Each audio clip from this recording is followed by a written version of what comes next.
Assalamualaikum warahmatullahi wabarakatuh. Pemirsa gapai kemuliaan yang dirahmati Allah, kita tentu sudah sering mendengar istilah ujub. Ujub diartikan dengan merasakan ada kelebihan pada dirinya tanpa melihat siapa yang memberikan kelebihan itu. Ini adalah penyakit hati yang hanya diketahui oleh Allah Ta'ala, dan jikapun nampak pengaruhnya kepada lahiriah seseorang, maka ia akan berlaku sombong. Sebagai seorang muslim, kita seharusnya tahu cara terhindar dari sifat ujub ini, karena ujub termasuk dosa-dosa besar sebagaimana Allah firmankan dalam Quran, surat Luqman ayat 18. Dan janganlah kamu memalingkan mukamu dari manusia karena sombong, dan janganlah kamu berjalan di muka bumi dengan angkuh. Sesungguhnya Allah tidak menyukai orang-orang yang sombong lagi membanggakan diri. Nah pemirsa, hari ini insya Allah kita akan belajar dan mengkaji bersama perspektif tasawuf dengan tema sombong dan ujub. Seperti biasa sudah hadir di studio ada gurunda kita semua, Kiai Haji Haris Hakam. Assalamualaikum Pak Kiai. Waalaikumsalam warahmatullahi wabarakatuh. Apa kabar hari ini? Alhamdulillah sehat alfiat, seger, mantap. Oh mantap, Masya Allah. Hari ini siap berbagi ilmu kepada kami, kepada pemirsa gapai kemuliaan juga di rumah. Temanya menarik, ini sehari-hari, tapi kayaknya harus terus diingat ya Pak Kiai, harus terus disuntikan dalam ruh jiwa ini supaya kita tuh gak gampang ujub dan sombong. Nanti kita bahas. Betul. Nah bagi Anda pemirsa yang juga memiliki pertanyaan, Anda bisa mengirimkan pertanyaan Anda berupa teks maupun video melalui nomor WhatsApp yang tertera di layar kaca. Anda juga berkesempatan untuk bertanya langsung kepada Pak Kiai melalui sambungan Zoom yang nanti secara teknis akan ditentukan oleh tim gapai kemuliaan. Nah pembahasan kita masih soal perkara-perkara yang bisa kemudian menghanguskan amal ya Pak Kiai ya.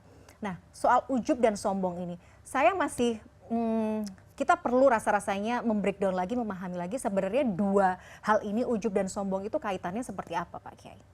Ya baik. Bismillah walhamdulillah wassalatu wassalamu ala rasulillah amma ba'du. Para pemirsa Mbak Mila dan hadirin yang berbahagia, ketika kita mempelajari tasawuf, maka yang paling berbahaya itu adalah ketika orang itu sombong. Karena sombong itu, al-mutakabbir itu adalah sifat Allah. Jadi nama dan itu sifat Allah. Kalau Allah merasa menyombongkan dirinya karena memang tidak ada lawannya. Jadi ketika manusia mengambil sifat itu, maka dia sudah melakukan kesalahan. Karena dia tidak menapak pada bumi di mana dia berdiri. Yang kedua, dia menyelendangkan selendang Tuhan. Jadi sombong ini sesuatu pekerjaan yang sangat tercela. Nah, ulama mengatakan bahwa sombong itu adalah ihtiqarun nas, mengecilkan orang lain, wasti'azamu nafsi, dan membesarkan dirinya. Nah, kalau ini definisinya, maka sombong itu bisa terjadi orang yang punya kedudukan. Yeah. Orang yang punya kedudukan, dia akan menyombongkan diri kepada bawahannya. Orang yang kaya, maka dia akan sombong kepada orang-orang miskin. Ulama, kiai, dosen, dia bisa menjadi orang yang sombong di hadapan mahasiswa atau masyarakat yang berpendidikannya, stratanya di bawah dia. Yeah. Jadi semua hal yang memiliki, termasuk cantik, seperti Mbak Mila mesti hati-hati, cantik, ganteng, dan lain sebagainya itu. Hadla min fadli robi gitu kan. Ya, semua kelebihan-kelebihan itu sangat memungkinkan lahirnya sifat sombong. Oke, betul. Nah, apa yang dimaksud dengan ujub? Kalau ujub itu, dia tahapannya itu menganggap dirinya itu hebat. Ujub itu dari kata ta'ajub. Ta'ajub itu mengagumkan. Mengagumi diri sendiri gitu. Narsistik. Iya, mungkin istilahnya sekarang itu merasa bahwa dia mungkin cantik, hebat, kaya, apa gitu ya Pak Kiai. Nah, itu ujub. Pada saat itu, ya, narsistik itu yang dia tampakkan dalam setiap hari itu, padahal orang udah muak melihatnya. Tetapi karena memang dia nggak mungkin, ya, tidak melihatnya karena memang sudah bersahabat, dia sebenarnya sudah jadi Tuhan kecil. Yang bisa menganggap dirinya bisa tampil cantik, yang kalau pinter dia menganggap dia yang menganggap dirinya lebih pinter, kalau dia mendapatkan usaha dan mendapatkan keuntungan, dia menganggap tenaga dia dan pikiran dia. Padahal kita menggerakkan kelingking saja nggak mampu. Mengedipkan mata saja kita nggak mampu. apalagi untuk menghasilkan rezeki yang besar. Nah, jadi ini penyakit besar juga adalah ujub. Menganggap dirinya itu lebih bagus, lebih hebat, lebih besar, lebih mulia, lebih ahli ibadah, lebih berilmu. Itu yang berbahaya. Oke, Pak Kiai, maksudnya gini ya. Sekarang tuh contoh-contoh yang bisa merefleksikan sikap-sikap seperti ini tuh sering banget kita lihat ya. Iya. Apalagi di media sosial, viral misalnya. Di jalan lah, di jalan tol misalnya. Kita nggak mau mengambil contoh yang spesifik, tapi misalnya karena memiliki power gitu ya, bawaannya mepetin mobil yang lain gitu ya. Terus kecepatannya dilaju dengan begitu tinggi gitu. Iya. Apa ya, ada kesan intimidasi terhadap orang lain. Nah, ini juga bagian dari sombong kan sebenarnya. Ya, bahkan yang demikian itu barangkali dosanya double, Mbak Mila. Sebab begini, kalau orang-orang yang secara protokoler memang diberikan secara hukum ya, ada protokoler yang mereka privasinya itu diberi lebih. Kenapa tidak? Kita tidak keberatan. Sebenarnya yang kita repot itu sebenarnya dia cuma punya toko, cuma dia punya duit gitu. Dia cuma ya pengusaha, kemudian dia sewa foreigners, kemudian gayanya seperti pejabat. Sehingga orang harus minggir. Padahal kita tahu bahwa itu ciri-ciri pejabat itu kan ada dari nomor polisinya ketahuan dan lain sebagainya. Ini 2 kali dia berdosa. Satu, pertama dia sombong, yang kedua dia menyakiti orang lain. Barangkali kalau seandainya sedang melihat tayangan kita sekarang ini, maka sesungguhnya harus bukan direm, tapi langsung dicopot akinya sehingga tidak bisa jalan lagi. Jadi, nah kadang-kadang gitu Pak Kiai, misalnya kita diintimidasi di jalan atau di ruang-ruang publik gitu ya, mungkin oleh seseorang yang secara power dia merasa punya power lebih dari kita. Kita tuh mesti gimana? Apakah kalau kita diam aja takutnya harga diri kita juga semakin diinjak, tapi kalau kita lawan kita juga tahu sebenarnya takut juga kan, ngeri juga kalau kenapa-kenapa gitu loh, karena power kita tadi yang kita nggak mungkin setara dengan dia. Nah, harus gimana ya Pak Kiai? Ya, ketika terjadi peristiwanya itu, maka kita pilihannya cuma satu, sabar. Kita cuma sabar. Tetapi kita wajib berdakwah karena kita melihat kemungkaran terjadi. Apa yang bisa kita lakukan? Kalau kita punya media sosial, maka kita tulis. Ada orang bilang, kalau kita nulis kasus itu, kan belum tentu itu dibaca tulisan kita. Karena memang tidak ada akses dia, tidak ada komunikasi dengan dia untuk membaca tulisan kita. Oh, enggak seperti itu. Kasus itu hanya contoh di antara sekian ribu yang bakalan terjadi. Bisa jadi yang membaca orang-orang yang punya naluri, punya kans, yang kejiwaannya, karakternya bisa jadi seperti itu. Maka ketika dia membaca, dia sadar. Nah, menyetop untuk sebuah perbuatan yang jelek belum terjadi, itu malah lebih bagus ketimbang kita menegur orang yang sudah melakukannya. Karena dia, betapapun dia sadar, dia tobat, orang sudah terlukai hatinya. Tapi kalau dia menyetop orang yang membaca orang yang belum melakukan, itu malah lebih besar karena dia tidak menjadi dosa kedua.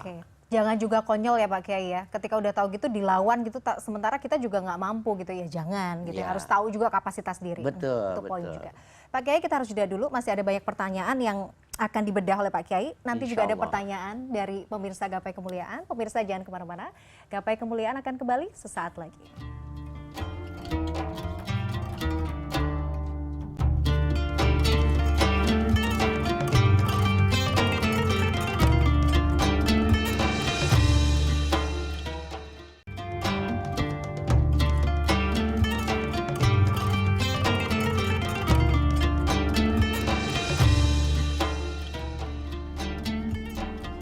Pemirsa, terima kasih Anda masih menyaksikan Gapai Kemuliaan dalam episode Sombong dan Ujub. Pak Kiai, seperti biasa sudah ada pertanyaan yang masuk dari pemirsa Gapai Kemuliaan. Kita akan simak bersama. Assalamualaikum Ustadz, perkenalkan nama saya Eva. Saya berprofesi sebagai seorang dokter, bekerja di sebuah klinik di daerah Sidoarjo. Mau bertanya Ustadz, apa bedanya sombong dan ujub? Karena dalam kehidupan sehari-hari, kalau kita melakukan suatu kebaikan, biasanya kan kita dipuji-puji sama orang lain. Setelah dipuji-puji, kita menjadi bersemangat melakukan kebaikan lagi. Nah, apakah seperti itu merupakan suatu bentuk ujub? Karena kan sayang jika kita sudah melakukan suatu kebaikan dan ternyata tidak mendapatkan pahala. Jadi mohon penjelasannya Ustadz, bedanya ujub dan sombong itu bagaimana supaya kami ini bisa lebih berhati-hati dalam berbuat dan melakukan kebaikan. Demikian Ustadz, sebelumnya saya ucapkan terima kasih. Assalamualaikum warahmatullahi wabarakatuh. Waalaikumsalam warahmatullahi wabarakatuh. Ada pertanyaan dari Bu Eva, seorang dokter nih Pak Kiai. Sebenarnya garis besarnya pertanyaan sama, apa perbedaan antara ujub dan sombong? Tapi yang menarik tuh justru pertanyaan yang kedua. Kalau kemudian kita melakukan kebaikan, kita dipuji orang lain, dan kita bersemangat untuk melakukan lebih banyak kebaikan, apakah ini bisa rawan ya Pak Kiai? Bisa tergelincir di antara sombong dan ujub ini? Iya, memang luar biasa ya. Karena ini pertanyaan saya barangkali perlu menjelaskan dulu perbedaannya. Jadi yang namanya sombong itu ihtiqarun nas wasti'zamun nafsi. Mengecilkan orang lain dan membesarkan diri sendiri. Sementara ujub itu adalah isti'zamun nafsi, menganggap besar, menganggap hebat dirinya sendiri dan dia tidak mengekspresikan.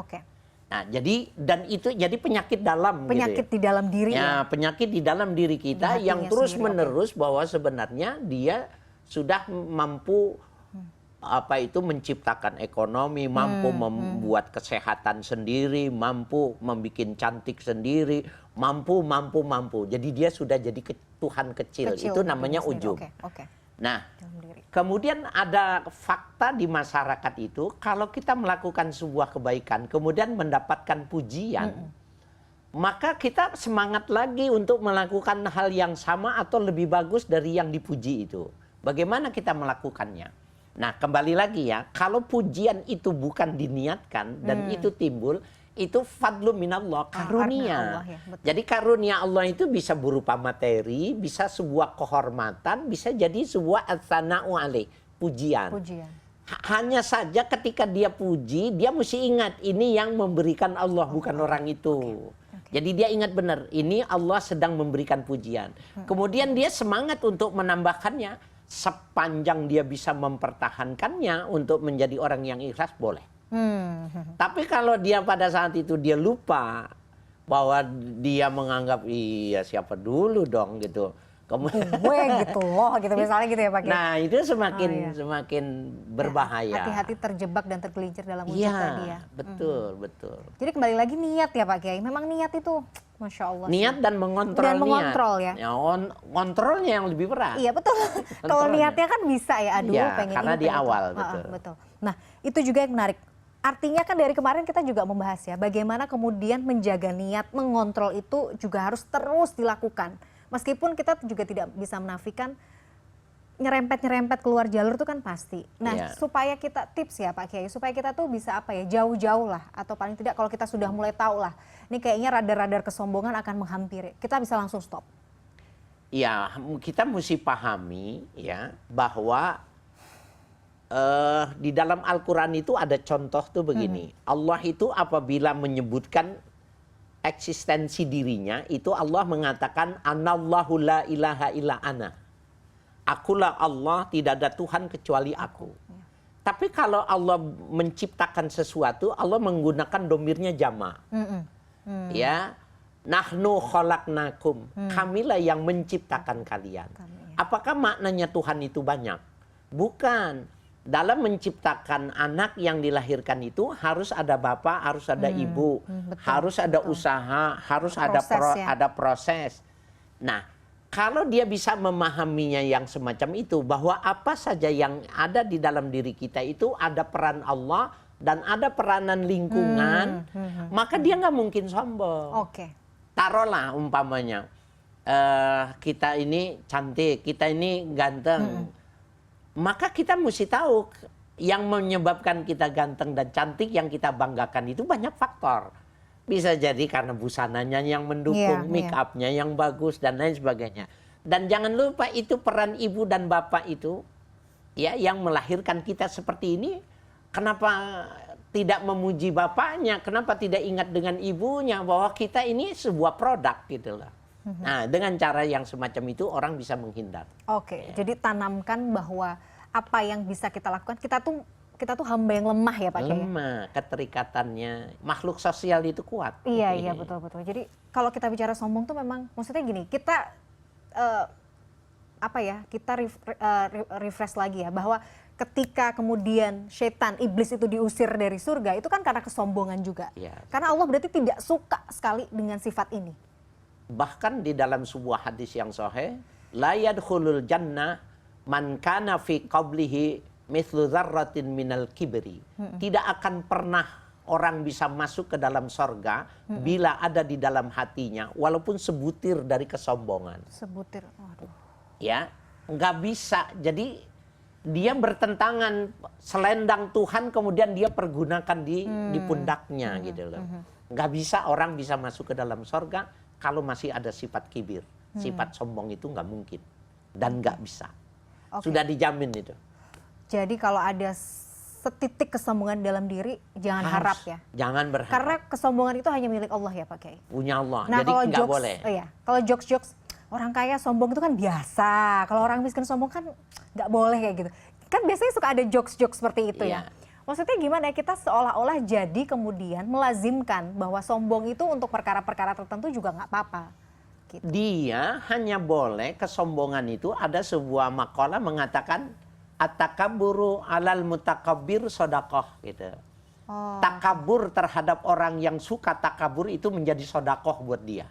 Oh, menarik ini. Iya, kan? Iya, takabur kepada orang yang takabur. Ya, jadi ketika kita bertakabur itu sebenarnya bukan kita takabur, tapi mengingatkan dia, takabur itu rusak. Tapi kita sebelum mengatakan itu kita sombong dulu gitu.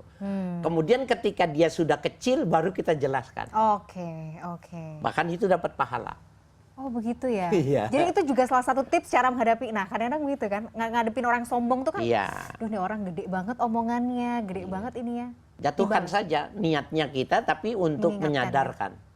Nggak apa-apa, dapat pahala. Dapat pahala. Cuma hati-hati, jangan-jangan kita kebiasaan jadinya. Nah, gitu. Kita menganggap semuanya orang sombong sehingga semuanya harus ditegur. Oke. Lihat-lihat situasi dan kondisi. Iya, betul. Adabnya seperti apa, ini menarik sekali Pak Kiai, tapi kita harus jeda dulu. Pemirsa jangan kemana-mana, Gapai Kemuliaan masih akan kembali setelah yang satu ini.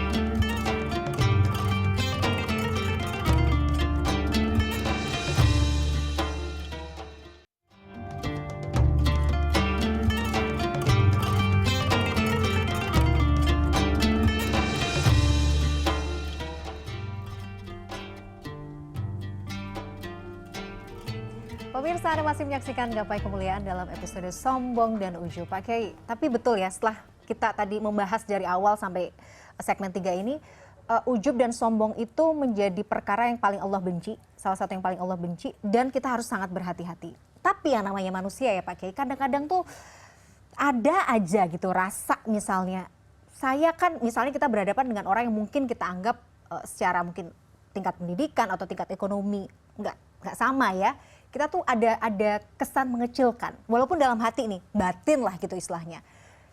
Itu kan suatu hal yang somehow memang manusiawi ya Pak Kiai. Nah gimana kemudian bisa? Nah ini bahasanya Mbak Mila bagus nih, itu kan manusiawi. Dalam pengertian siapapun akan punya sifat itu. Punya akan kecenderungan dan potensi seperti itu. Lintasan akan terjadi semacam itu. Kalau dia pada saat itu mengatakan yang semacam itu, dia udah ujub. Tapi kalau dia ungkapkan apa yang ada di dalam hatinya, dia sombong. Batasannya pembedanya itu. Dua-duanya ini, ujub dan sombong itu, ya itu harus segera diobati. Kata Imam Al-Ghazali, al-kibru wal ujbu kasyajarah. Ya, jadi yang namanya sombong dan ujub itu dia seperti pohon. Yang bila disirami dia akan besar. Dia besar dan dia akan tumbuh dan dia akan punya anak dan berkembang terus. Taruhlah seperti kanker yang hidup ya di dalam tubuh manusia. Bagaimana supaya menghilangkannya? Harus ditebang dan dicabut akarnya. Jangan cuma ditebang, tetapi dicabut akarnya. Bagaimana cara mencabut akarnya itu tadi? maka aya'rifan nafsahu faya'rifu rabbahu. Pertama dia pahami siapa dia. Setelah dia bisa memahami siapa dirinya, maka dia tahu siapa Tuhannya. Kalau dia sudah mengenal siapa Tuhannya, nggak mungkin dia berani mengangkatkan kepalanya. Jangankan dia bersombong, mengangkat kepalanya pun tidak mampu. Sehingga diajarkan oleh Imam Al-Ghazali untuk bisa memahami ayat yang mengatakan min ayyi syai'in khalaqah. Dia pikirkan sebenarnya cikal bakal penciptaan dirinya itu dari apa. Sudah selesai sudah. Ya, yang cantik, yang ganteng, ya, yang pejabat, yang kaya, yang hebat dan lain sebagainya. Ingatlah bahwa asal muasal penciptaan kita itu tidak jauh dari ya tempat yang tidak bagus, yang tidak ya barangkali sesuatu yang ya tanah ya, iya, mungkin maksudnya subhanallah. Kita injak gitu ya, yang pada akhirnya kita akan kembali ke situ ya Pak Kiai. Ya, bahkan ada sufi lain yang mengatakan kalau kau lupa bahwa sebenarnya tempat keluarmu itu sama dengan tempat keluarnya pipis, maka sebenarnya kesombongan apa lagi yang bisa kau ungkapkan? Nah, ketika saat itu dia bisa memahami itu, ingat terus dia yang semacam itu, min ayyi syai'in khalaqa, dari apa dia diciptakan, dari mana jalannya, maka sebenarnya pada saat itu nggak bisa sombong itu, nggak bisa keluar. Nah, jadi itu namanya ditebang dan dicabut sama akarnya sekalian. Begitu ada perasaan yang kan saya lebih gitu langsung astagfirullah terus ya Pak Kiai. Iya, cabut. Cabut aja. Begitu keinget lagi, cabut lagi. Jadi memang kita ini memang melawan diri sendiri juga ya, melawan ego dan syahwat sendiri ya Pak Kiai. Benar. Dan itu adalah perang yang abadi, perang yang besar sampai dan perang mati abadi. Sih, Pak Kiai, itu sampai mati, dia akan hidup terus. Jadi cabut lagi, cabut lagi, cabut lagi. Jadi nggak ada kata berhenti untuk belajar jadi orang soleh, orang baik ya Pak Kiai. Iya betul. Ujungnya, garis finishnya tuh pada saat kita meninggal. Jadi jangan mentang-mentang udah beramal yang banyak, apa gitu merasa saya lebih soleh, lebih apa. Betul-betul. Dia seperti rambut ketika dipelontos, dia akan tumbuh lagi. Dipelontos, dia tumbuh lagi. Iya betul ya, analoginya luar biasa. Pak Kiai, kalau ngadepin itu tadi ya, mungkin kan kita bahas di segmen sebelumnya, kita ngadepin orang yang sombong, bolehlah kita dengan cara yang nggak apa-apa, sombongin aja biar dia mengingatkan dia bahwa kita ini memang nggak punya apa-apa. Tapi gimana ya Pak Kiai, apa sih sebenarnya kondisi-kondisi yang bisa membuat tanpa kita sadari ujub dan sombong itu bisa tumbuh besar dalam diri kita? Kalau lupa Tuhan, kalau lupa dari mana kita, kalau lupa siapa yang memberi, pasti sombong. Pasti ujub. Walaupun sebenarnya kadang-kadang orang-orang yang mungkin sombong dan ujub itu secara lahiriah dia juga melakukan ketaatan dan amalan-amalan yang juga baik gitu. Walaupun makanya diajarkan oleh Nabi, setiap melakukan sesuatu baca bismillah. Bismillahirrahmanirrahim. Setiap mendapatkan sesuatu selesai alhamdulillahirabbil alamin. Alhamdulillah itu kan maknanya sebenarnya ya Allah sudah jadi, sudah sampai, sudah berhasil, sudah berkembang. Segala puji milik Engkau yang telah menjadikan ini. Kan gitu tuh. Enggak baik, enggak bisa. Jadi kalau orang sudah biasa membiasakan bismillahirrahmanirrahim melakukan alhamdulillahirabbil alamin dalam menerima, enggak bisa sombong dia. Terus saja dengan melakukan dua hal itu. Nah, orang kan suka makan minum tidak baca bismillah. Iya. Tidak baca bismillah. Kadang-kadang. Maka dia makannya kenyang. Nutrisinya terpenuhi. Tapi tidak ada keberkahan yang mengingatkan kepada dia kalau dia mendapatkan sesuatu. Kenapa? Ketika memberi inputnya terlepas dari nama Tuhan. Makanya dari setiap kali mau makan, mau minum, mau melakukan sesuatu dengan baca bismillahirrahmanirrahim, itu maknanya keberkahan pada kalimat itu, nanti outputnya, hasilnya, produknya itu dia akan ingat. Oh, ini dari Tuhan. Dan itu terrefleksi dari apa ya, kegiatan kita ya, iya, tingkah laku kita ya Pak. Itu namanya barokatul basmalah. Oke, nah itu. Jadi mendefinisikan barokatul basmalah itu seperti apa?